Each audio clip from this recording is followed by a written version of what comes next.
बिस्मिल्लाहिर्रहमानिर्रहीम, अस्सलाम वालेकुम नाज़रीन। एक न्यूज़ पर आप देख रहे हैं program direct line with Ajmal Jami. ये प्रोग्राम आप जुम्मा हफ्ता इतवार एक न्यूज़ की स्क्रीन पर 8:02 पर देखते हैं।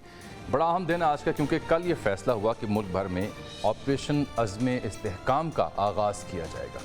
इसका फैसला जो एपेक्स कमेटी का इजलास हुआ नेशनल एक्शन प्लान की, उसमें किया गया, जिसमें सर्विसेज चीफ भी मौजूद थे, वज़ीर-ए-आज़म भी, अहम वज़रा भी मौजूद थे, चारों सूबाई वज़रा आला भी बशमूल GB के वज़ीर आला भी मौजूद थे और दीगर ज़िम्मेदारान भी इस कमेटी का जो हिस्सा होते हैं वो मौजूद थे। इन सब के मौजूदगी में ये ऑपरेशन अज़्म इस्तेहकाम इसके आगाज़ का फ़ैसला किया गया।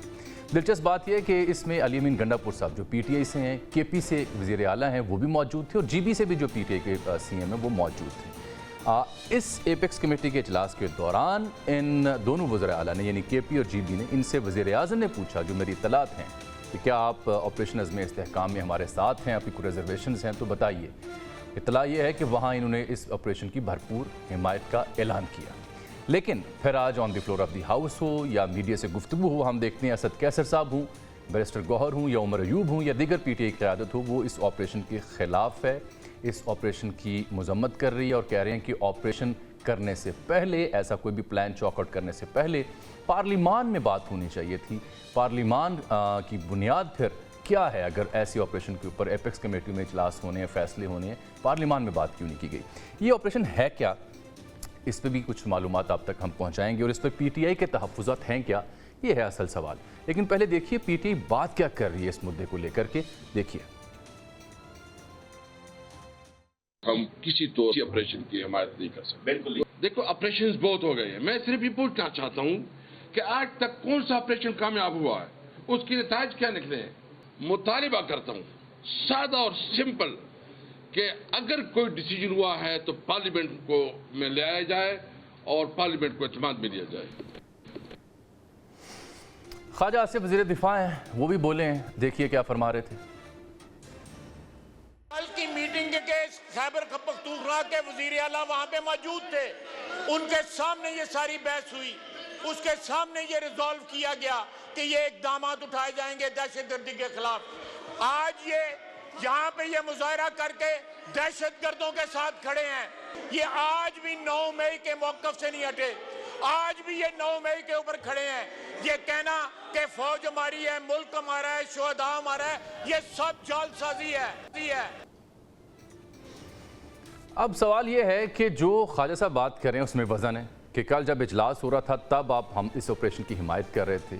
PTI की जो तनकीद है उसमें भी वज़न है कि पार्लिमान को एतमाद में लिए बगैर, इसमें बहस किए बगैर ये फैसला कैसे हो गया। लेकिन कल KP के CM क्यों नहीं बोले और हुकूमत अब जो कह रही है कि बिल्कुल इस मुद्दे पर हम पार्लिमान में बात करेंगे, ये इससे पहले क्यों ना की गई? दोनों सवालों का जवाब हम अपने पैनलिस्ट से जानेंगे। लेकिन उससे पहले मैं अर्ज़ करता चलूँ कि पाकिस्तान जब से दहशतगर्दी के ख़िलाफ़ जंग से निबर्द आजमाए, हम देखते हैं कि जनरल कियानी, उससे पहले जनरल मुशर्रफ के दौर में भी कुछ ऑपरेशंस किए गए अल-मिज़ान के नाम से। बिलखुसूस जनरल कियानी आए तो फिर शेर दिल ऑपरेशन हुआ, राह हक ऑपरेशन हुआ, राह रास्त ऑपरेशन भी हुआ, ऑपरेशन राह निजात भी हुआ। फिर राहील शरीफ जब आए आर्मी चीफ बने तो हमने देखा ऑपरेशन ज़रब अज़्म जो है शुमाली वज़ीरिस्तान में, वो लॉन्च किया गया। दैन जनरल बाजवा आए तो ऑपरेशन रद्दुल फ़साद का आगाज़ किया गया।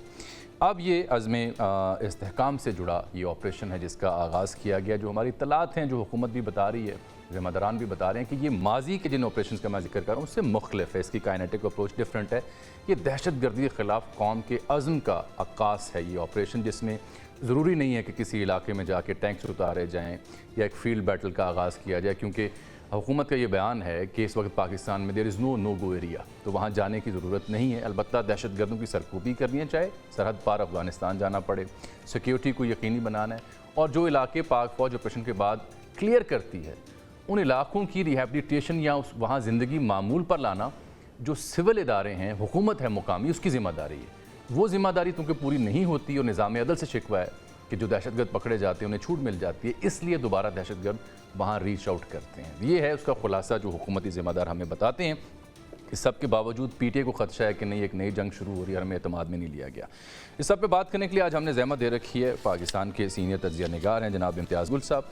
बिलखुसूस जो दिफाई उमूर हैं, स्ट्रेटेजिक मामलात हैं, माजी में जितने भी ऑपरेशन हुए उस पर बड़ा गहरा नज़र इनकी रही, लिखा भी इन्होंने, तज्ज़िया भी किया उनकी ज़रूरत के हवाले से भी। ब्रिगेडियर रिटायर्ड वक़ार खान साहब हैं, तज्ज़िया निगार हैं, फ़ौज में सर्व कर चुके हैं, इन ऑपरेशंस को देखा है उन्होंने करीब से भी, उनसे भी हम बात करेंगे। और मेरे कुलीग सीनियर सहाफ़ी तज़िया निगार जनाब अमीर अब्बास साहब, आप तीनों को मैं खुशामदीद कहता हूँ क्योंकि सेशन भी जारी था। मेरी ख्वाहिश भी थी कि आसिन इकबाल साहब, आज़म नज़ीर तारड़ या अता तारड़ मौजूद हों या ख्वाजा आसिफ, उनसे हमारा रब्ता भी होगा, जैसे ही आते हैं उनसे भी बात करेंगे। और असद कैसर साहब से भी बात करने की हम कोशिश करें कि उनकी जो दलील है वो भी हम प्रोग्राम में रखें। सबसे पहले ब्रिगेडियर वक़ार खान साहब, ये अज़्म इस्तेहकाम है क्या, इसकी ज़रूरत अब क्यों महसूस हुई और ये माजी के ऑपरेशन से कैसे मुख्तलिफ है? जी, अज़्म इस्तेहकाम से आने से पहले एक छोटी सी मैं बात कहूंगा कि अफगानिस्तान को नॉर्मली स्टीरियोटाइप किया जाता है द नॉर्मल स्टेट। 40 साल में 2 सुपर पावर्स ने ऑक्यूपाई किया, उसकी अपनी इंस्टेबिलिटी क्रिएट हुई, 5 दफा रजीम चेंज हुआ है और हर दफा आपने एडजस्ट किया एज अ नेबर। तो ये एक बॉटम लाइन है और it is known as the shatter zone of geography. ये आप पढ़ लें, जो ज्योग्राफी दान है या international I would say experts हैं। तो आपने डील करना है बीइंग अ नेबर, उसमें अवाम भी हैं और गवर्नमेंट्स हैं, और जो भी गवर्नमेंट आएगी आपने डील करना है। मेरा तो ये है कि अफगानिस्तान पे प्रॉब्ली कोई लॉन्ग टर्म पॉलिसी हो ही नहीं सकती। You have to deal with the people sitting in Kabul. एक तो ये है।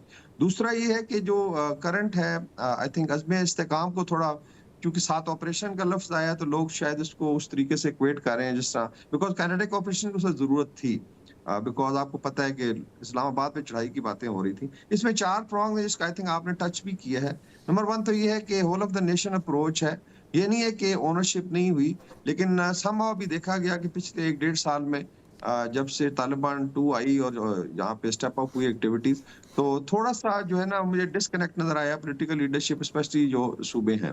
तो एक तो उनको उस पेज पे लाना है, we have to own it. और जिस आई थिंक बड़ी खुशाइंद बात है अगर अली मीन गन्नापुर साहब कह रहे हैं कि वो होल हार्टेड क्यों नहीं करेंगे, बिकॉज उनका सूबा सबसे ज्यादा अफेक्टेड, इस तरह बलूचिस्तान के इलाके हैं।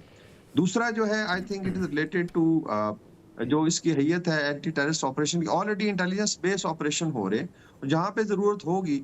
और उसमें सिर्फ अफगानिस्तान का नहीं है कि वहां से दहशतगर्दी है या टाइम ईरान से होती है, इसमें कुछ भारत के भी आपको पता है एक्टिविटीज हैं यहाँ पे, तो उनका भी कला कमा किया जाएगा। तीसरी आई थिंक जुडिशल है, जिसपे पहले भी आपको याद होगा जब नेशनल एक्शन प्लान बना तो उसमें जरूरत थी मिलिट्री कोर्ट्स की ताकि ट्रायल किए जाएं और जो पकड़े जाते हैं, बिकॉज इसमें बड़ी अजीब सी डायनामिक्स है। मेरा अपना बेटा फौजी है, नंबर ऑफ टाइम 2-3 ऑपरेशन में रहा। जब आप पकड़ के लाते हैं तो if you put them through a normal judicial system और आप फिर गवाहों का और उस पे चले जाएं तो फिर डाइल्यूट और बड़ा डिले होता है। ठीक है। And time the terrorist were given, वहाँ रिफॉर्म्स है और फिर आ जाता है मेरे ख्याल में वो है basically capacity building of the law enforcement agencies, जैसा केपी पुलिस है, उन्होंने बड़ा अच्छा पहले भी काम किया, लेवीज है, उसके अलावा फ्रंटियर को। ये बात आप बिल्कुल ठीक करें। चौथी बात है, ये बड़ी अहम है, मैं इम्तियाज़ गुल साहब की जाने पे जा रहा हूँ। ये चौथी बात बड़ी अहम है कि जदीद दौर है, यहाँ टेक्नोलॉजी इन्हेंस हो रही है, वास्ट हो रही है, जो ट्रूप्स हैं, फोर्सेज हैं अक्रॉस द ग्लोब,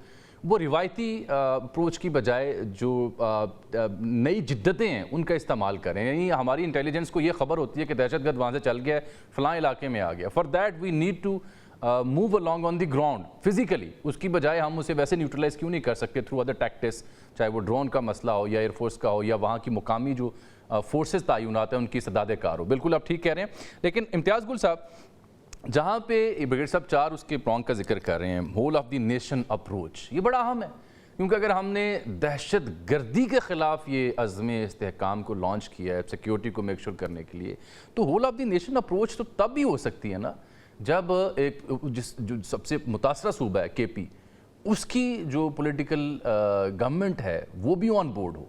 वो तो एतराज़ कर रहे हैं, तो ये whole of the nation approach कैसे बनेगी? देखिए, होल ऑफ द नेशन कहना आसान है, उसको करना बहुत मुश्किल है। मैं पहली बात तो ये कहूँगा कि किसी भी मुल्क में फौज, इंटेलिजेंस इदारों और पुलिस, उनका बुनियादी काम ही जुराइम की रोकथाम और दहशतगर्दी, यानी जितने भी गैर रियासती अनासर काम कर रहे हैं उनकी रोकथाम है। ठीक। उसके ये हर 2-3 साल के बाद एक नए नाम से ढंढोरा पीटने की कोई ज़रूरत नहीं है। यानी आपने देखा 2007 में ऑपरेशन शेरदिल शुरू हुआ था, बाजावर से शुरू हुआ था, उसके बाद फिर राह निजात और फिर राह हक वगैरह। राह हक आया 2007 में। ये जनरल कैनी साहब के दौर की आप बात कर रहे हैं? जी जी बिल्कुल। तो बुनियाद यानी जो ढंढोरा पीटने वाली बात है, यानी इसका ये मतलब होता है कि आप चोर को बता रहे हैं कि हम आपके पीछे आ रहे हैं, आपने छुपना है तो छुप जाए। और ये सबक मुझे चीन में 2008 में एक कॉन्फ्रेंस के दौरान मिला। उन्हीं दिनों हमारे सदर साहब आसिफ अली जरदारी थे, तो उन्होंने कह दिया कि हम बहुत जल्द वजीरिस्तान में ऑपरेशन शुरू करने जा रहे हैं। ज़ाहिर अगले दिन वो अखबारों में खबरें छपी, तो हमारे साथ जो चीनी प्रोफेसर वगैरह थे, लिखने लिखाने वाले, उन्होंने कहा कि ये आपका किस किस्म का ऑपरेशन है, क्या आप पहले ही उनको मुतनब्बे कर रहे हैं कि हम आपके पीछे आ रहे हैं। तो बुनियादी तौर पे ये काम, चूंकि जैसे मैंने कहा कि बुनियादी फरीजा लॉ इन्फोर्समेंट एजेंसीज का है ये, तो उसमें ये हमें नए नए नामों के साथ ये करने की अव्वल ज़रूरत नहीं है। दूसरी जो होल ऑफ गवर्नमेंट अप्रोच है, ये नारे बहुत अच्छे हैं, लेकिन हमने देखा है कि वो एक सूबा है, खासतौर पर खैबर पख्तूनख्वा, वहाँ पे आइडियल कोई चीफ मिनिस्टर नहीं है। हमारे यहाँ तो आइडियल चीफ मिनिस्टर कहीं भी नहीं है, लेकिन उसको एतमाद में लिए बगैर, हमें नहीं मालूम कि जब वो एपेक्स कमेटी में मौजूद थे तो उनको क्या बताया गया और फिर ऐलान क्या हुआ है, तो उसकी वजह से ये जो कन्फ्यूजन पैदा हो गया है। यानी पहले ही दिन 24 घंटों के अंदर अंदर ही जो अज़्म इस्तेहकाम है उस पर थोड़े से खराशें पड़नी शुरू हो गई हैं कि ऐसा नहीं होना चाहिए था, और ज़रूरी होता है कि जितने भी सूबे हैं, फेडरेटिंग यूनिट्स हैं, उन सबको एतमाद में ज़रूर लिया जाए, ताकि जो आपको लेजिटिमेसी चाहिए किसी भी इस नौइयत के ऑपरेशन के लिए, वो हासिल हो सके, और तमाम तर मुद्दा सिर्फ एक सूबे पे ना पड़े जहाँ पे हमें बार बार ये बताया जाता है कि दहशतगर्दी ठीक टीम जो टीटी है वो कर रही है, वहाँ से दहशतगर्द आते हैं और खैबर पख्तूनख्वा में या बलूचिस्तान में कार्रवाइयाँ करते हैं। ठीक है अमीर अब्बास साहब, ये बड़ा इंपॉर्टेंट पॉइंट है जो अभी इम्तियाज़ गुल साहब जिसकी निशानदेही कर रहे थे, ये तो अब आगे कंटिन्यू भी हम करेंगे, लेकिन जो इत्तला हमें मिली कि एपेक्स कमेटी में तो गंडापुर साहब ने भी इसकी तायद की, सीएम जीबी ने भी इसकी तायद की, लेकिन उसके बाद जो पीटीआई क़यादत है, चाहे on the floor of the house हो या बाहर मीडिया से बात कर रहे हूँ, वो इसकी भरपूर मुखालफत कर रहे हैं और ये मुतालबा कर रहे हैं कि एपेक्स कमेटी की बजाय ये मामला पार्लियामान में आना चाहिए था। तो ये विद इन पीटीआई को मसला है तालमेल का या कुछ और है? जामी साहब, गंडापुर साहब चीफ मिनिस्टर हैं एक सूबे के, और एमएनएज और सेनेटर्स वो हिस्सा है मुकन्नना के। बिल्कुल। गंडापुर साहब है इस वक्त इंतजामिया से। सही। ये है लेजिस्लेचर। अगर हम ये कॉन्सेप्ट मान लें कि चूंकि हमने गंडापुर साहब को ब्रीफ कर दिया तो अब मुकन्नना को हमसे सवाल करने का हक नहीं है। जो पीटीआई कौमी असम्बली में मौजूद है या सेनेट में मौजूद है, वो पीटीआई या सुन्नी इत्तेहाद या एक जमात नहीं है, वो मुकन्नना है। अगर एक बिल कौमी असम्बली में आता है तो फिर उसको सेनेट में भेजने की क्या जरूरत पड़ती है? नहीं, रैशनल तो आपका तगड़ा है, लेकिन बात यह है कि ये गंडापुर साहब जो हैं ये फिर वहां एपेक्स कमेटी में भी इन इख्तलाफात का इजहार करते हैं ना, बाहर आके बताते कि मैं मुझसे बात की गई और मैंने कहा नहीं ऐसे नहीं हो सकता। जो अभी पीटीआई कह रही है यही मौकिफ उनका वहां होना चाहिए था और बाहर निकल के वो बात करते तो फिर समझ आती। देखिए, एक तो मेरे इल्म में नहीं है कि उन्होंने इस पे क्या मौकिफ दिया, वो मुतमईन थे जो एपेक्स कमेटी में ब्रीफिंग दी गई या उस पर मुतमईन नहीं थे। मैं अगर वो जामिर साहब मुतमईन थे भी, अगर वो मुतमईन थे भी, तो ये अलहदा हाउस है ना भाई, ये बाय कैमरल जो आपने लेजिस्लेचर खड़ी की है, ये क्यों खड़ी की है? ये इसलिए तो नहीं है कि हाँ फलां मुतमईन हो गया तो तुम्हें जवाब दे, हम नहीं है। देखें, फॉल ऑफ काबुल के बाद 28 सितंबर 2001 को अमेरिकी पार्लियामेंट के अंदर जो अमेरिका के chairman joint chiefs of staff committee थे, जनरल मार्क मिली, उनको बुलाया गया। यूएस सेंट्रल कमांड के जो कमांडर थे, जो कि मिडिल ईस्ट में डिप्लॉयड थे, लेकिन वो अमेरिकन ट्रूप्स के विड्रॉल की जिम्मेदारी उन पर थी, general Frank McKenzie, Kenneth McKenzie, उनको बुलाया गया और उसको लाइव ब्रॉडकास्ट किया गया। और अमेरिकी अवाम के मुंतखब नुमाइंदों ने अपने टॉप 4 स्टार जनरल से पूछा कि भाई 20 साल हमने पैसा लगाया इस मुल्क के अंदर, हमने असला दिया, हमने फौज दी, हमने उनकी फौज खड़ी की, हमने उनकी पुलिस खड़ी की, हम हारे क्यों? हमें खिलफत को उठाना पड़ी। ये शर्म का मुकाम था अमेरिका के लिए। लेकिन उन्होंने लाइव ब्रॉडकास्ट, ये नहीं कहा कि इन कैमरा ब्रीफिंग छुपा के रखो, कहीं दुनिया को पता ना लग जाए कि सुपर पावर की ठुस होगी अफगानिस्तान में। तो हमें ऐसे नहीं आगे चलती है दबा दबा के छुपा। भाई ये मुकन्नना है। पहली बात तो ये कि कोई जी शऊर इस बात की मुखालफत नहीं करेगा कि ऑपरेशन नहीं होना चाहिए। कौन अक्लमंद आदमी इसकी मुखालफत करेगा कि ऑपरेशन रोका जाए? हम सब चाहते हैं कि भाई हमें तो अमीर साहब अब तो चाइनीज कह रहे हैं ना, चाइनीज कह रहे हैं, चाइनीज को भी सिक्योरिटी कंसर्न है, उनके बंदे मर रहे हैं। सीपैक का पहला फेज हुआ, दूसरे फेज में सुसरवी है, उनके बंदे मर रहे हैं। वो जब आए एक छत के नीचे हमारी सारी सियासी क़यादत तो बैठ गई कि सीपैक और चीन के साथ तो हम एक नुक्ते पर हैं, लेकिन वो कह के गए कि इंटरनल सिक्योरिटी जो है उससे मशरूत है आपकी ग्रोथ। तो चाइनीज फैक्टर भी रख लें और उसकी जरूरत को भी महसूस कर लें। जो आप हम पाकिस्तानी कौम हो या चीन जिसकी पाकिस्तान के अंदर इस वक्त स्टेक्स हैं, उनकी हुकूमत हो, हम सबका मुतालबा था ना कि इस मुल्क में अमन आना चाहिए। लेकिन आप इसको ड्यूबियस क्यों रख रहे हैं, कंसीलमेंट क्यों करने की कोशिश कर रहे हैं? आप अगर पब्लिकली पार्लियामेंट में ओपन डिबेट नहीं हो सकती इस ऑपरेशन के ऊपर, तो आप कम से कम इन कैमरा ब्रीफिंग ही दे दें। बिल्कुल ठीक। ये लोगों के मुंतखब। अच्छा, वैसे ये इन कैमरा ब्रीफिंग अमीर आपको भी याद होगा, इससे पहले जो ऐसे कोई ऑपरेशन या ऐसे प्लान्स होते थे उसमें इन कैमरा ब्रीफिंग होती थी, not only for the parliamentarians और for all other political leadership, बल्कि इंटेलेक्चुअल्स के लिए भी, इंटेलिजेंशिया के लिए भी, जर्नलिज्म के लिए भी हुआ करती थी। अब भी इतला यह है कि शायद हूँ, लेकिन फैसले के बाद हो रही हैं, ये फ़र्क है। बगैर साहब, वक़ार साहब, मैं आपसे बात करना चाह रहा हूँ। अब ये जो असद कैसर साहब कह रहे हैं कि माजी के ऑपरेशन से क्या निकला जो इस ऑपरेशन की ज़रूरत है, ये बड़ा अहम सवाल है। इसको कैसे जस्टिफाई करती है स्टेट? आई थिंक इसमें ट्रिवियलाइज करने की इनकी आदत है, and he is been part of Qaiser साहब उसी असेंबली के स्पीकर थे जब पीटीआई ने तालिबान के साथ हाथ मिलाया, उनको सेटल करने की बात की, और उसका हम आगे खमियाजा भुगत। मैं थोड़ा सा आई थिंक इस पे जो है ना ब्रॉडर पर्सपेक्टिव में लेना चाहिए। ये आई थिंक बड़ी हेयर स्प्लिटिंग की जा रही है। क्या दिल्ली जो शोधा हमारे चाहे सिविलियंस हैं चाहे फौजी हैं डिफेंस कर रहे हैं, ये नजर नहीं आता एमएनए एलपीएस को, वो काके हैं जो चूचे हैं कि उनको पता नहीं कि क्या हो रहा है पाकिस्तान। क्या रोजाना आवाजें नहीं उठती जी कि पाकिस्तान को प्रोटेक्ट किया जाए, चाइनीज वर्कर्स जो हैं या इंजीनियर्स मारे गए, कि कितना शोर होगा किया गया। तो एनवायरनमेंट तो सबको क्लियर है। बाकी ये कि इसमें कोई जरबेज टाइप की वो कार्रवाई नहीं हो रही, मेनली इससे रिजॉल्व, और उसके अंदर 4-5 चीजें जिसकी जरूरत भी है, जहाँ कैपेसिटी बिल्डिंग का है, ओनरशिप का। क्या जो वजीर आला केपी है, अगर लेट से दासू डैम के पास होता है अटैक चाइनीज पे, तो क्या केपी गवर्नमेंट की कोई जिम्मेदारी नहीं है? अब देखा जाए तो लॉ एंड ऑर्डर तो फिर सूबों के पास है, लेकिन कोऑर्डिनेशन से कैपेसिटी बिल्डिंग की जरूरत है, एक ओनरशिप आपने लेनी है। सारी ड्रामेबाजी, ऑल आई वुड से कि मेरे ख्याल में इतना नॉन सीरियस एटीट्यूड है, टाइम मीडिया पे भी लोग इसको ट्रिवियलाइज करते हैं, ये हो गया, आसमान सर पे उठा लिया जाता है।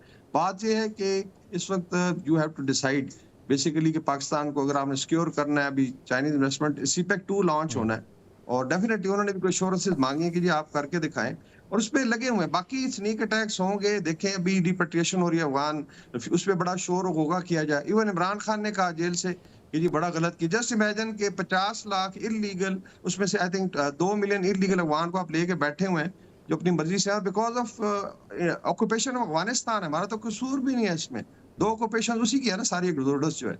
30 लाख जो है, मतलब 50 लाख अफगान का मतलब है कि यूरोप में कई ममालिक जिनकी इतनी आबादी नहीं, पूरा एक मुल्क संभाला हुआ आपने, और आप उसको लेट से लुक आफ्टर कर रहे हैं। बड़ा बोझ है उसके ऊपर पाकिस्तान पे। लेकिन जैसे ही होता है तो you then start doing hair splitting, trivializing. I think it's a very serious matter, और कोई ऐसी चीज नहीं है जो नहीं पता थी लेट से हमारे खैर से जो लेजिस्लेचर के लोग हैं। बाकी उनके साथ आई एम श्योर डिस्कशन होंगी, और सब बेसिकली इसको ट्विस्टिंग कर रही है। मैं देख रहा था सेनेटर जो आई थिंक जमात इस्लामी के, उन्होंने भी अजीबोगरीब बातचीत वहां पे की। This is very very unfortunate, serious matter है। क्या पाकिस्तान को सिक्योरिटी की जरूरत नहीं है? और इसके अंदर आई थिंक ये 3-4 चीजें ऑलरेडी हो रही थी, सिर्फ इसको बेहतर बनाया जाएगा। क्या इंटेलिजेंस बेस्ड ऑपरेशन पिछले 2-3 साल से नहीं हो रहे? क्या जो है इसके अंदर कैपेसिटी बिल्डिंग के ऊपर एफर्ट नहीं कर रही स्टेट? तो ये चीजें हो रही हैं, सिर्फ ये कि it will be more I would से हार्मोनाइज्ड, उसके बेहतर कोऑर्डिनेशन होगी, और somehow it was felt कि सारा कुछ फौज पे इंटेलिजेंस पे छोड़ के। आप जो तो कह रहे हैं ना वो सुनने बहुत अच्छा लगता है, लेकिन क्या ही अच्छा होता है जो बेहतर कोऑर्डिनेशन नीचे हो रही है ऑपरेशंस के लिए, बेहतर कोऑर्डिनेशन पॉलिटिकली भी हो जाती, क्योंकि पॉलिटिकल स्टेक होल्डर्स को ऑन बोर्ड किए बगैर या उन्हें एड्रेस किए बगैर, जो अमीर भी बात कर रहे हैं, इम्तियाज गुल साहब भी बात कर रहे हैं, उसके बगैर इसके ऊपर सवाल तो उठेंगे ना जी। जी ठीक है, आई थिंक इस पे, लेकिन मेरा ख्याल है कोई ऐसी अनहोनी चीज नहीं है, या ऐसा नहीं कि पीपल आर नॉट इन्फॉर्म्ड, उनको पता नहीं है पाकिस्तान में क्या हो रहा है किसी। ये कॉल तो सबसे ज्यादा बलूचिस्तान और केपी से आ रही थी कि सिक्योरिटी को बेहतर बनाया जाए, बट रीजन मैंने दी आपको। Afghanistan is not a normal country, और आपने डे टू डे बेसिस पे इसको हैंडल करना है। फिर इंडियन इन्वॉल्वमेंट है, उनके डेथ स्पॉट्स फिर हैं यहाँ पे, so it's going to be I think एक कॉम्प्रिहेंसिव प्लान होगा, और मुल्क के लिए बेहतर है। आई थिंक इसमें अगर कोऑर्डिनेशन हो और सारे इदारे सही। और कौम इस चीज के ऊपर इकट्ठी हो, मेरे ख्याल में इसमें इतनी अप्रीहेंशन नहीं होनी चाहिए। बहुत शुक्रिया आपका ब्रिगेडियर वकार साहब। बाकी हमारे साथ अमीर अब्बास भी हैं और अभी इम्तियाज़ गुल साहब भी हैं, उनसे बात हमारी जारी रहेगी क्योंकि जो ब्रिगेडियर साहब ने थीसिस दिया उसके ऊपर इम्तियाज़ गुल साहब की राय बड़ी अहम होगी। छोटी सी ब्रेक ले रहा हूँ, उसके बाद वापस आते हैं।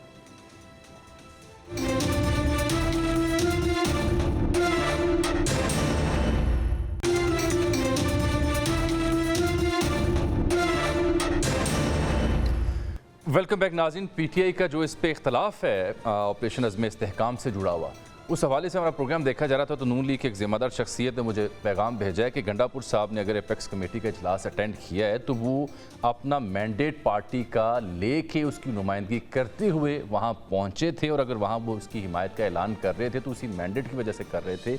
ये नहीं हो सकता कि वहाँ वो उसका इजहार करें कि हम इसके साथ हैं और बाहर निकल के पॉलिटिकल पॉइंट स्कोरिंग के लिए कुछ और डिस्कस किया जाए। ये भी नून लीग के ज़िम्मेदारी कहते हैं कि हम उनके मुतालबे के ऊपर इस मुद्दे को पार्लिमान के अंदर भी लेके आएंगे ताकि वहाँ चर्चा हो, बहस हो और जो इख्तलाफ राय उसको सुना जाए, उसके अकॉर्डिंगली उसे रीशेप किया जाए। बट हैविंग सेड दैट, जो अभी तक कि हमारे तज्ज़िया निगार बात भी कर रहे हैं कि ज़रूरत तो मुल्क को है, क्योंकि आए दिन जवान जो हैं शहादतें दे रहे हैं, अफसरान शहीद हो रहे हैं इस मुल्क के लिए। पॉलिटिकल कंसेंसस है नहीं हमारे यहाँ, इंस्टेबिलिटी है, इकॉनमी के हमें चैलेंजेस दरपेश हैं, दोस्त ममालिक हमें कह रहे हैं स्टेबिलिटी क्रिएट करने के लिए। इसलिए जो हम बात करते ब्रॉडर लेंस के साथ वो ये थी कि ये सब कुछ ज़रूरत है, लेकिन साथ क्या ही अच्छा होता है कि पॉलिटिकल कंसेंसस भी वैसा होता है कि तमाम सियासी जमातें इसकी सपोर्ट करती हैं। इम्तियाज़ गुल साहब, ये जो मैंडेट की उन्होंने बात की कि उसका इजहार था वहाँ पे, और फिर ब्रिगेडियर वकार भी कह रहे थे कि ये सब कुछ जो है ये चूचे बच्चे तो नहीं है, ये जानते हैं कि ज़रूरत है इस मामले की। लेकिन असल मसला ये है कि जहाँ PTI after the apex committee जो एहतजाज कर रही है, वहाँ इनका क्लोज एलाए हैं मजलिस इबादतुल मुस्लिमीन MWM, उनकी केपी की जो क़यादत है, they are supporting this operation. देखें, इस नौयत के ऑपरेशन, कोई भी कार्रवाइयाँ हैं, कोई भी उसकी मुखालफत नहीं करेगा, लेकिन जहाँ पे सियासी इख्तलाफात हों, जिस तरह आपने ब्रिगेडियर साहब की बातें सुनी, जब वो चूचे बच्चे इस किस्म की बातें करते हैं, और जैसे उन्होंने दोबारा कहा कि इन्होंने पीटीआई ने तालिबान के टीटीपी के साथ हाथ मिलाया था, तो जब इस किस्म के झूठ जब बोले जाते हैं, उसमें फिर हालात बदमज़गी पैदा होती है, बदजनी होती है, क्योंकि जिस वक्त टीटीपी के लोगों को शवाल में और सवात में लाके बसाने की कोशिश की गई, कोई 400 के करीब लोग आए थे, उस वक्त पीटीआई की हुकूमत ख़त्म हो चुकी थी। उस वक्त कोर कमांडर जनरल फैज़ हमीद थे, और जनरल फैज़ हमीद ने ऊपर से इजाज़त लेके इन लोगों के साथ लेकिन इम्तियाज़ साहब, बात तो आपकी यानी टाइमलाइन के हवाले से दुरुस्त है, लेकिन इसका डिसीजन तो पहले हो चुका था ना। ऐसा तो नहीं हुआ कि जनरल फैज़ गए तो आनन फानन वो तय हो गया कि आएगी बिस्मिल्लाह। माशाल्लाह बहुत बाखबर हैं, आपको मालूम है कि कोई सियासी हुकूमत जो है, सिविल हुकूमत, इस नौयत के फैसले नहीं करती है, और ये हमेशा GHQ ने किए हैं, उनको करना भी चाहिए, चूँकि बॉर्डर पे वो मौजूद है, उनको ज़्यादा इंफॉर्मेशन होती है। लेकिन बुनियादी तौर पे बिल्कुल सही बात है, ऑपरेशन होना चाहिए, और ज़रूरी ये है कि जल्द अज जल्द जो इख्तिलाफी उमूर सामने अगर आए हैं, उनको स्मूथ आउट किया जाए। ऑब्वियसली ये तमाम कार्रवाइयाँ जो हैं ये मुतनाज़े ना। ठीक, हमें ज्वाइन किया है सीनियर एनालिस्ट हैं, बाखबर सहाफ़ी मोहतरमा समीना पाशा साहिबा ने। पॉलिटिकली आप इनके कमेंट्स देखते हैं, जो पॉलिटिकल इंस्टेबिलिटी उसके ऊपर बड़ी खुली राय रखती हैं। समीना, ये बड़ा हसास मौजू है जिसके लिए आपको ज़हमत दी। मसला ये है कि एक राय ये पाई जाती है कि अली अमीन गंडापुर साहब वहाँ हाँ कर आते हैं, बाद में असद कैसर उमर अयूब हूँ वो इससे इख्तलाफ करते हैं, तो कुछ लोग समझते हैं कि ये विद इन पीटीआई धड़ेबंदी का सबूत है, अदरवाइज़ वो मैंडेट लेके आए थे, वरना वहीं एपेक्स कमेटी में ये इख्तलाफ राय कर देते। डू यू थिंक सो कि वाकई जो धड़ेबंदी या गिरोहबंदी है या difference of opinion with in PTI वो इतना वास्ट हो चुका है? जी, थैंक यू जामी। देखिए, इसमें सबसे ज्यादा क्लैरिटी तो मेरा ख्याल है खुद अली अमीन गंडापुर दे सकते हैं कि वहां पर उन्होंने अपना डिफरेंस ऑफ ओपिनियन रखा था एपिक्स कमेटी में, या नहीं रखा था बल्कि इत्तेफाक किया था। ये तो अब PMLN की तरफ से, जैसे कि आपने बताया कि एक मैसेज आया आपको, उन्होंने पैगाम दिया कि जी वहां पे वो अग्री कर रहे थे। अगर वो वहां पे वाकई अग्री कर रहे थे तो ये बिल्कुल हैरानकुन बात है कि फिर। और समीरा, मैं कता कलामी माजरत, फिर आप बात जारी रखें। अगर वाकई वहां एग्री नहीं कर रहे थे ना, तो पूरा दिन हो गया, कल का दिन गुजरा, प्रेस कॉन्फ्रेंस करते, स्टेटमेंट जारी करते, नहीं मैंने तो वहां के खिलाफ किया था, वो अभी तक इसमें नहीं बोल रहे। अब आप बात जारी रखें। उसकी खैर वजह हो सकती है कि बाज़ औक़ात होता है, आप मीटिंग में बहुत सारी चीजें हो रही होती हैं और आप ये सोचते हैं कि जब फाइनल कोई इसके ऊपर डिसीजन होगा, कोई चीजें सामने आएंगी, स्ट्रैटेजी बन के सामने आएगी, तो फिर उसके ऊपर बात करेंगे, क्योंकि हर बात जरूरी नहीं होती, स्पेशली जो सिक्योरिटी से रिलेटेड अहम डिसीजंस हैं उसके ऊपर जरूरी नहीं कि हर बात पे आके फौरन फिर बात की जाए। मेरा ख्याल है अगर इस तरह भी किया जाए तो फिर हम लोग ही तनकीद कर रहे होते हैं कि पहले चीजों को फाइनलाइज तो होने दें। देखिए, इस ऑपरेशन के हवाले से जो कंसर्न है वो 2-3 वजूहात की बिना पर है। एक तो ये कि जो परसेप्शन बन रहा है वो ऐसे है कि जैसे पहले हमने ऑपरेशन राय निजात देखा, राय रास्त देखा, जिसमें हमने देखा एक बड़े पैमाने पर IDPs बने, लोगों को अपने घर बार छोड़ने पड़े, काफी बड़ी तादाद में लोग अपने जो कारोबार है उनसे हाथ धो बैठे और बड़ी परेशानी का सामना करना पड़ा, उनकी तालीम खत्म होकर रह गई, उनका इंफ्रास्ट्रक्चर खराब हुआ। क्या ये इतने बड़े कर्ज का कोई ऑपरेशन होने जा रहा है? पहले तो इस पे सवाल होना चाहिए। फिर दूसरी बात ये कि अगर कोई टारगेटेड कार्रवाइयां हैं जो कोई बहुत ही रिमोट एरियाज हैं, साइड एरियाज हैं, कोई बॉर्डर के आसपास एरियाज है, वहां पर होने जा रही हैं, ये सब चीजें जो हैं ये वही चीजें हैं जिनका जवाब ये तमाम तहफ्फुज़ात दूर करेगा जो ऑपरेशन के हवाले से उठाए जा रहे हैं। और इसी वजह से ये बात बड़ी शायद है कि इसको पार्लियामेंट में लेके आए। इसमें 3-4 चीजों के आप जवाब दे दें कि जो पहले ऑपरेशन थे उसके बाद भी दोबारा ये दहशतगर्दी आखिर आई ही क्यों? इससे पहले जब हमने देख लिया था कि अमन हो गया, टूरिज्म आ रहा था, सब कुछ ठीक था, तो फिर लूप होल्स कहाँ थे सिक्योरिटी में कि ये दहशतगर्द जो है वो दोबारा आ बसे? बड़ा अहम सवाल है, आपका बड़ा दिलचस्प और अहम सवाल है। और दूसरी एक तो ये कि जो हमारी सिक्योरिटी एजेंसीज हैं या हुकूमत है वो तो एक अरसे से कई बरस हो गए ये स्टेटमेंट देते हैं ऑन रिकॉर्ड कि पाकिस्तान में इस वक्त there is no go area. जिन इलाकों में ये दहशतगर्द थे ऑपरेशंस के बाद उन्हें निकाला गया। यही बात मैं अमीर साहब से करना चाह रहा हूँ। अमीर साहब, आप उसका एलामे भी देखें ना, ये बड़ा इंपॉर्टेंट नुकता है जो समीना ने उठाया, उसमें वो जो डिटेल्स दे रहे हैं ये इस नुक्ते पे हाईलाइट किया जा रहा है। एक कि इलाके हमने खाली करवाए, उनको मामूल पे लाना क्या फ़ौज का काम है? यही प्राइम मिनिस्टर बात कर रहे थे कि सिर्फ फ़ौज पे या इदारों पे छोड़ना नाकाफ़ी है। वहाँ की हुकूमत, वहाँ की गवर्नमेंट, वहाँ के इदारे वो इसको इंश्योर क्यों नहीं कर पाते? और फिर निज़ाम अदल पे जो सवाल उठते हैं, कई दहशतगर्द ऐसे हैं जिनको फिर रिहा कर दिया जाता है। ये दो नुक्ते तो बहरहाल काबिल फ़हम है ना जी, या आपको इस पर भी एतराज़ है? देखें, ये जो निज़ाम अदल का, पाकिस्तान के एक साबिक आर्मी चीफ, उन्होंने एक ब्रीफिंग में हम कुछ जर्नलिस्ट को बताया कि मैं एक चीफ जस्टिस की तकरीब हल्फ बर्दारी के बाद मेरी उनसे मुलाकात हुई, chief justice of supreme court से, पाकिस्तान के एक आर्मी चीफ की, और उन्होंने कहा चीफ जस्टिस साहब से कि हमने कुछ लोग उठाए हैं जो दहशतगर्दी में मुलव्वस हैं, ये कबायली इलाका जात से, तो हम इनका क्या करें? तो मुल्क का chief justice of supreme court मुल्क के आर्मी चीफ को ये कह रहा है कि अगर आप इनको सेटल्ड एरिया में, यानी यहां मेरे कानून के नीचे लेकर आएंगे तो मैं तो फिर कानून के मुताबिक फैसला करूंगा। अगर कानून ने उनको छोड़ दिया तो फिर आपको छोड़ना पड़ेगा। अगर आपको लगता है कि ये लोग वाकई मुलव्वस है तो आप इनको वहीं पे ही निपटा दें। ये मुल्क का चीफ जस्टिस मुल्क के आर्मी चीफ को ये मैसेज दे रहा है कि आप फिर वहीं निपटा दें। निपटाने का मतलब है कि वहीं पर फारिग कर। और ये आपको ज्यादा दूर की, ज्यादा पुरानी बात नहीं कर रहे, ये शायद पिछली रजीम का वाकया हो। मकान की बात नहीं करता, ज़मानो मकान को मैं नहीं हाईलाइट करता कि वो किस दौर की बात है। अच्छा, क्योंकि ये कहानी हम जी कहानी सुनी नहीं। देखिए जावेद साहब, मसला ये है कि निज़ाम अदल तो आप देख लेना, ये 9 मई पिछले 1 साल से लगाया हुआ है। 9 मई 13 महीने 14 महीने हो गए हैं, कोई कन्विक्शन नहीं 9 मई में। ये बाकी केसेस घसीटे हुए हैं, कोई कन्विक्शन नहीं। निज़ाम अदल तक का तो एक बड़ा संजीदा सवाल है, प्रोसिक्यूशन का बड़ा संजीदा सवाल है। बिल्कुल ठीक कह रहे हैं। इम्तियाज गुल साहब कुछ ऐड करना चाह रहे हैं? गुल साहब, ये बात अहम है क्योंकि या तो हमारे कवानीन बहुत पुराने हैं, कानूनी शहादत से लेके ऐसे दहशतगर्दों के खिलाफ चार्जशीट मौजूदा कवानीन के मुताबिक साबित करना डिफिकल्ट हो जाता है। तो फिर ये जॉब तो कानून साजों की थी कि वो इनेबल करते, मेक श्योर करते कि मौजूदा हालात के मुताबिक कानून साजी हुई होती। अच्छा, देखिए, इसमें मैं समझता हूँ कि चाहे हमारे कानूनदान हैं, चाहे हमारे सियासतदान हैं, चाहे हमारे वकला बरादरी है, ये सब बराबर के शरीक हैं। हमने काफ़ी अरसे से लिखा भी, बोला भी और एक मुहिम भी चलाई कि वो कवानीन जिनका जुराइम पेशा अफराद, नॉन स्टेट एक्टर, चाहे वो जुर्म करने वाले, आम जुर्म करने वाले या दहशतगर्द है, वो नाजायज़ फ़ायदा उठाते हैं और उसमें हमारे वकील हजरात भी बराबर के शरीक होते हैं, जो लूप होल्स हैं उसमें तरमीम करती है, क्योंकि अभी भी 1861 का जो क्रिमिनल जस्टिस उसकी बुनियाद पे, तो जब तक वो तब्दील नहीं होगा उस वक्त तक बहुत मुश्किल होगा वक्त पे कन्विक्शन हासिल करना। और दूसरा सबसे बड़ी बात ये है, जो बार बार हम कितने नामों से ऑपरेशन कर चुके हैं, जब तक पुलिस को एम्पावर नहीं किया जाए तमाम मामला में, क्योंकि कम्युनिटी में पहला पॉइंट ऑफ कांटेक्ट जो होता है तो पुलिस होती है, वो उस कम्युनिटी से होते हैं, उन्हें मालूम होता है कौन अंदर का है, कौन बाहर का है, कौन इसमें कोई अजनबी आया है।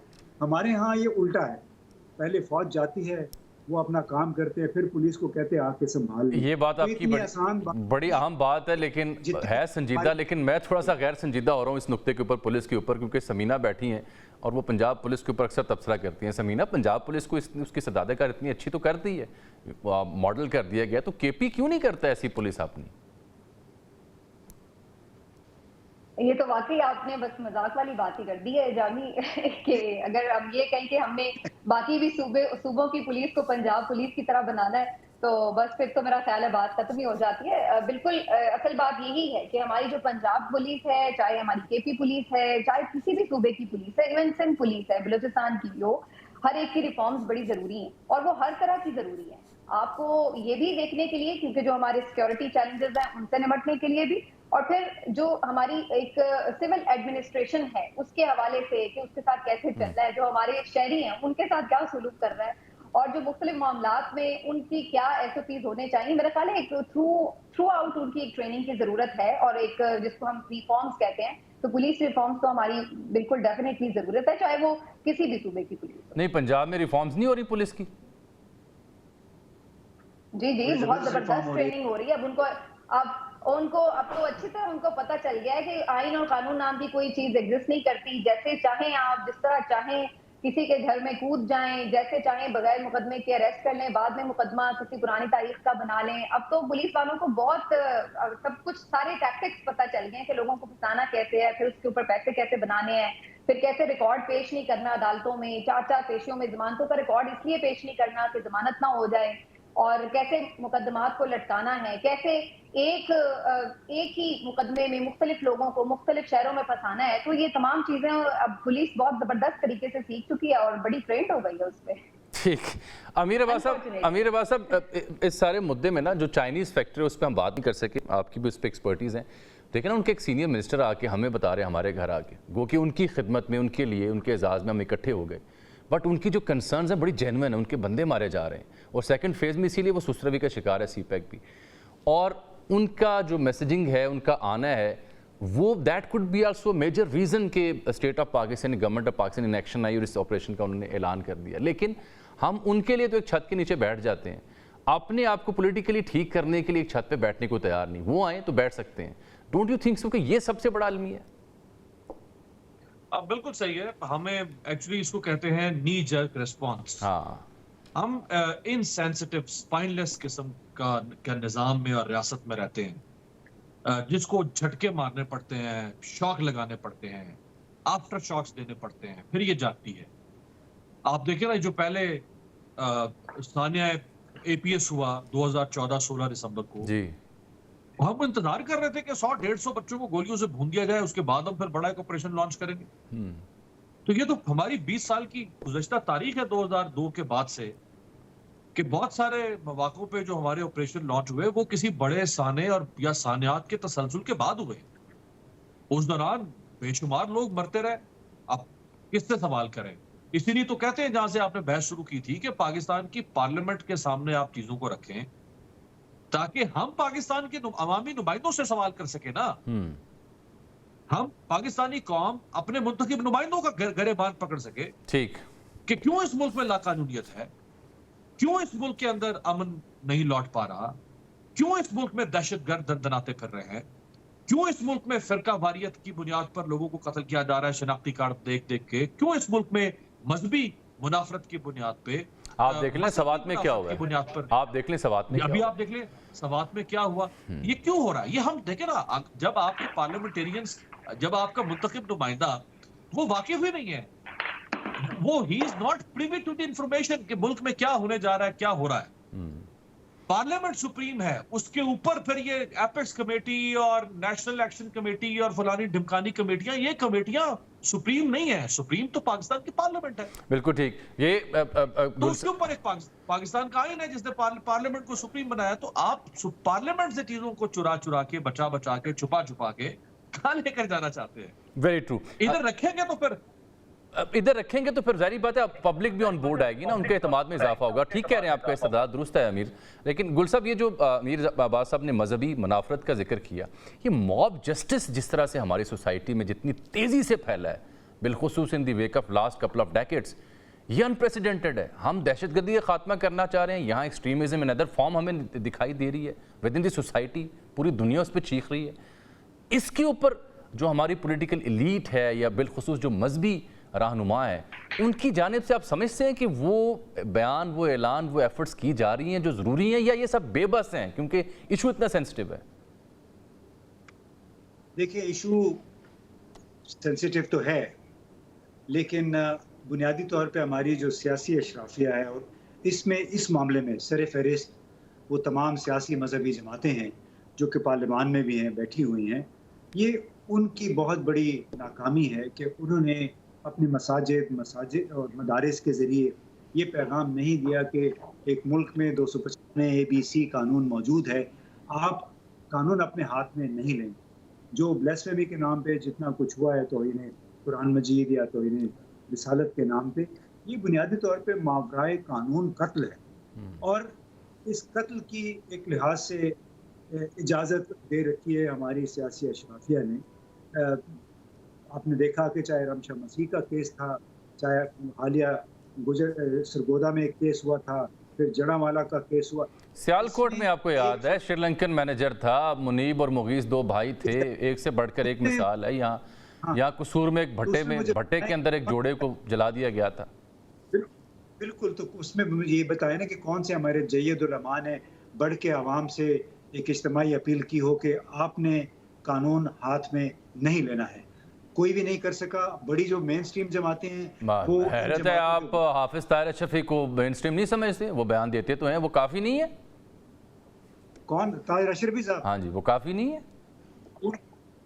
उनको सीरियस कौन लेता है जी? देखें, सिर्फ एक मौलाना के बयान देने से फ़र्क नहीं पड़ता है। इस काम के लिए आपको इज्तिमाई तौर पे कौमी सतह पे तमाम पार्लिमानों के जरिए एक मुहिम चलानी होगी। बिल्कुल ठीक है, तो ये बिल्कुल ठीक।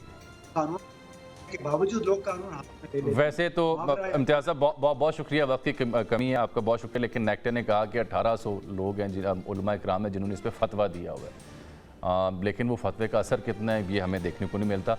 अब मेरे साथ अभी रहिएगा, क्योंकि अमीर अब्बास साहब और समीना साहब हमारे साथ जुड़ी हुई, उनसे हमने बात करनी है जो PTA के अंदर 1, 2, 3, 4 मुख्तलिफ तकूने, धड़े, गिरोहबंदियाँ, उसकी खबरें आती हैं। शेर अफजल मरवत लंदन बैठ के बड़क मार देते हैं, शायर रफीदी मुस्ताफ़ी होने की बात करते हैं लेकिन होते नहीं, ओन अब्बास बप्पी के खिलाफ चार्जशीट आ जाती है। इस सब से PTA पे क्या असर पड़ेगा और क्या खान साहब के ऊपर भी कोई इसका असर हो सकता है? एक छोटी सी ब्रेक के बाद ये दिलचस्प गुफ्तगू।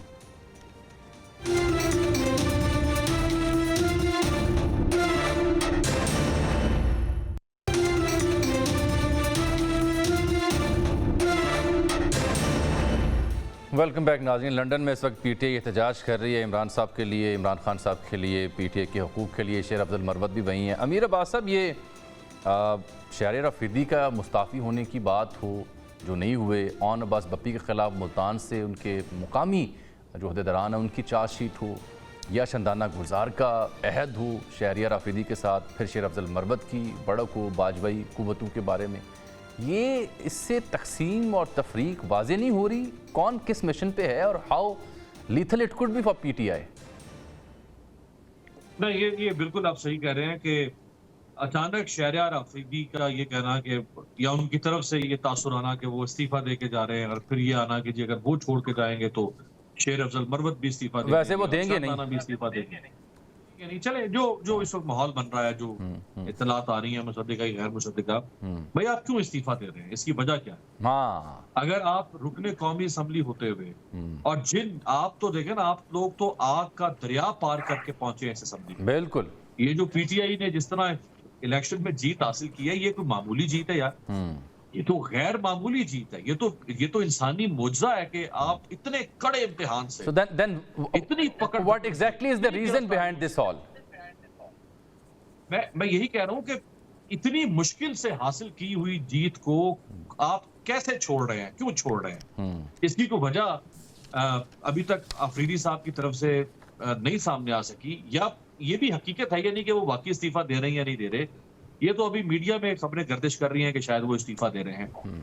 अगर आप असेंबली में रह के अपनी पार्टी या अपने लीडर या अपने सियासी मौक़िफ़ को नहीं उठा सकते, तो आप घर जाके तो बिल्कुल नहीं उठा सकेंगे। ट्रू। आप किस हैसियत में फिर उठाएंगे? आज तो आपके पीछे पुष्ट पे पाकिस्तान की पार्लियामेंट खड़ी हुई है। आज आपकी एक हैसियत है पाकिस्तान के अंदर। अगर आप इस मैदान को छोड़ के घर चले जाएंगे तो फिर तो आप या तो कह दें कि आप सियासत से किनारा कशी इख्तियार कर रहे हैं, सियासत छोड़ रहे हैं। ठीक। तो आप सियासत पर क्यों छोड़ रहे हैं इस वक्त पे, जब बड़ा क्रिटिकल मोमेंट है? बड़ा अहम सवाल है। Samina, what went wrong with Shahir Afridi या शंदाना या शेर अफजल मरवत या ओन अब्बास बप्पी? ये हुआ क्या है? ये वाकई कहीं और तालमेल है इनकी, मौजूदा क़यादत से नाला है, या गल विचली कुछ हो रहे? जानी, मेरे ख्याल से पीटीआई में इस वक्त दो वाज़े नजरियात पाए जाते हैं, और वो हिकमत अमली भी उसको आप कह सकते हैं। कुछ हार्ड लाइनर हैं, कुछ ऐसे हैं जो रिकंसिलिएशन, मफाहमत की बात करते हैं, और ये एक डिफरेंस ऑफ ओपिनियन उनके दरमियान पाया जाता है जो हमें वक्तन फवक्तन नजर आता रहता है। अब शहरियार आफरीदी साहब को शायद ये भी कुछ शिकायत है जो कि जायज भी हो सकती है कि उनको बहुत से मामलात में नजरअंदाज किया गया हो। फिर खान साहब से मुलाकात भी नहीं उस तरह होती उनकी। यस, तो हो सकता है कि इस वजह से भी उनके कुछ तहफ़्फ़ुज़ात हों, लेकिन मेरा नहीं ख्याल है कि ये इस लेवल तक जाएंगे कि वो इस्तीफा ही दे दें। और आज उन्होंने, मेरा ख्याल है, जब ख्वाजा आसिफ साहब इस बारे में बात कर रहे थे तो उन्होंने अपनी लीडरशिप के साथ इज़हार यकजहती किया, और उन्होंने कहा कि जी ये बिल्कुल बैरिस्टर गौहर हों या उमर अयूब साहब हों, ये मेरे लीडर हैं। खान साहब की जो मकबूलियत या स्टेचर है उस पर कोई फर्क पड़ता है अगर ये इस्तीफे देते हैं, धड़ेबंदीबाजी होती है? उससे तो कहाँ क्या फर्क पड़ेगा जामी, ये तो एक बिल्कुल आयाम बात है, बिल्कुल जाहिर बात है कि खान साहब अब जिस लेवल पर है उन्हें किसी के आने जाने से फर्क नहीं पड़ता। ये बड़ी सीधी सी बात है।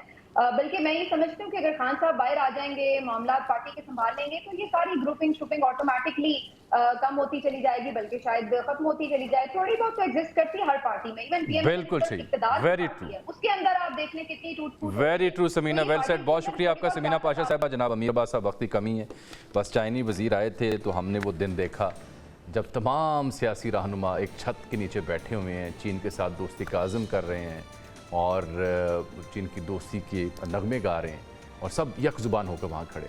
काश ये मेरे लिए, आपके लिए, मुल्क की इकॉनमी के लिए, अज़्म इस्तेहकाम के लिए भी कुछ ऐसा ही कर गुजरें, और कुछ नहीं तो मेरे लिए और आपके लिए कर गुजरें। बाकी आपने स्कोर सेटल करते रहें। जब वो दिन आ गया तो यकीन जाने हम राइट ट्रैक पर उस दिन चले जाएंगे। इजाज़त दीजिए, अल्लाह हाफ़िज़।